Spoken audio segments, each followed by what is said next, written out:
चंद्राचा प्रकाश दुधामध्ये पडेल अशा प्रकारे किमान 10 मिनिटं जास्तीत जास्त 20 मिनिटं मनामध्ये देवाचं नामस्मरण करायचं. काय नाव तुम्हाला? रामकृष्ण हरी, कसं रामकृष्ण हरी म्हणा, संतोषी माता म्हणा, जय माताजी म्हणा, किंवा दत्तात्रय भगवंताचं नाव घ्या, महादेवाचं नाव घ्या, शनीचं नाव घ्या, सूर्याचं नाव घ्या, चंद्राचं नाव घ्या, जे जे तुम्हाला येत असेल मग नाव घ्या. तसं राम राम राम राम म्हणा, पण 10 मिनिटं मनामध्ये देवाचं नामस्मरण करायचं.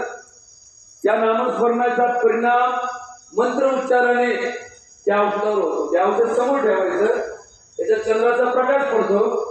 त्या चंद्राच्या प्रकाशाचा प्रभाव तुम्ही तुमच्या अंतःकरणातून उच्चारलेल्या मंत्राचा प्रभाव आणि त्याच्यात असणाऱ्या त्या दुधाच्या खिरीचा प्रभाव आणि आमच्याकडून तयार केलेल्या या औषधाचा प्रभाव, असे 5 प्रभाव एकत्र होऊन ती तीव्र खीर तयार होते.